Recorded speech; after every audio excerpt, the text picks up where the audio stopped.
مجھے ذرا فرمائیے گا، اگر آپ نے وہ شروع میں جو میں نے ایک ٹریل چلائی تھی اور ایک ظاہر ہے کہ ایک ویڈیوز تھیں کچھ پی ٹی آئی کے رہنماؤں کی،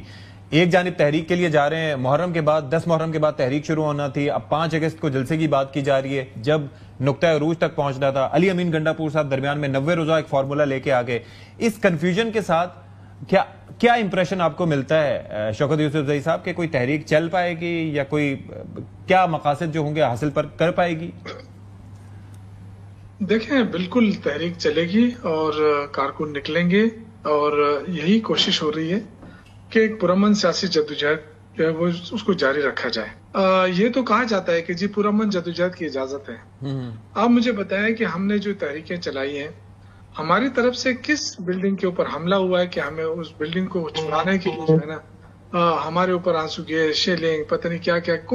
کس جگہ پہ ہم نے قبضہ کیا؟ ہم تو وہی ظاہر ہے جس طرح عام روٹین میں ہوتا ہے کہ جب آپ جائیں، دھرنا دیں، بیٹھیں، اس طرح تو ہمیں نہیں چھوڑا جا رہا ہے نا۔ میں نے پہلے عرض اس لیے کیا تھا کہ میں اس لیے چاہتا تھا کہ یہ جو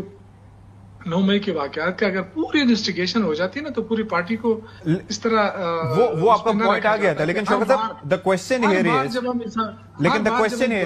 میں کچھ چیزیں آپ کے سامنے رکھ رہا ہوں۔ ایک تو شریف افضل مروت صاحب کا علیمہ خانم صاحبہ سے متعلق جو بیان، میں آپ کو جواب دے رہا ہوں۔ دوسری ایک اور چیز جو ہے کہ ایک تو یہ ہے کہ آپ نکلیں اور پھر اس کے بعد آپ یہ اعلان کریں کہ جی ہم نے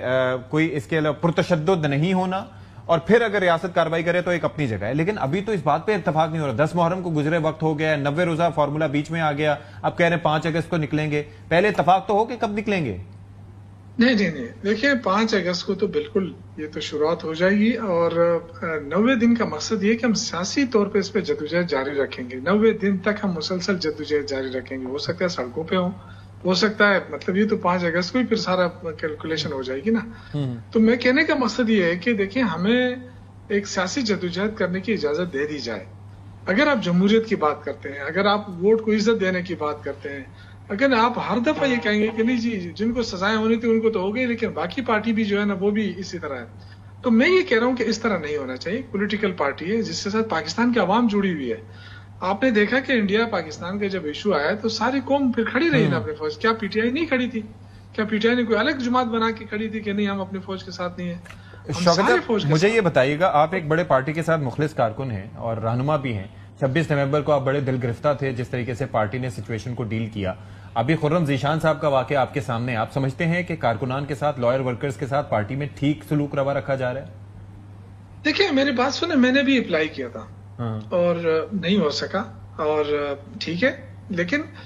اگر مخصوص نشستیں مل جاتی تو یہ جتنے لوگ تھے ان کو تو صحیح نیت کے ساتھ کیا گیا تھا نا، ٹھیک ہے، تو اگر ہو جاتا تو یہ سارے ایڈجسٹ ہو جاتے ہیں۔ لیکن اب ظاہر ہے مخصوص نشستیں چلی گئی، بہت سارے لوگوں کو وڈرال دینی تھی، نہیں ہوئی،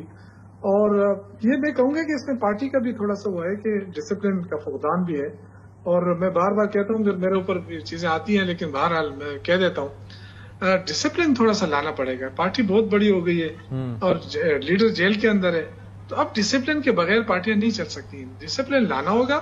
اور باقی دیکھیں یہ میں نے آواز اٹھائی تھی، میں نے کہا تھا عرفان سلیم کے لیے کہ ان کو ہونا چاہیے، لیکن ظاہر ہے جب عمران خان کی طرف سے نام آ گئے تو پھر یہ سلسلہ تھا کہ اگر پھر جب میں نے کہہ دیا کہ جی عمران خان کی لسٹ منظور ہونی چاہیے، سب کو ایکسیپٹیبل ہونی چاہیے، جس طرح میں دل بڑا کرتا ہوں کہ ٹھیک ہے مجھے کنسیڈر نہیں کیا جاتا تو میں تو خوش ہو جاتا ہوں، ٹھیک ہے پارٹی نے نہیں کنسیڈر کیا، اس طرح ہر ایک کو یہ جذبہ رکھنا چاہے گا، ادروائز تو پھر پارٹیاں نہیں چل سکتی، نہ پھر آپ نظریں چل سکتے ہیں نہ پارٹیاں چل سکتی۔ ہمیں اپنے لیڈر کی بات کو مانا، اور وہ بات ثابت بھی ہو گئی، منسٹر گورنر نے کل کہہ دیا کہ وہ لسٹ صحیح تھی۔ ٹھیک ہے۔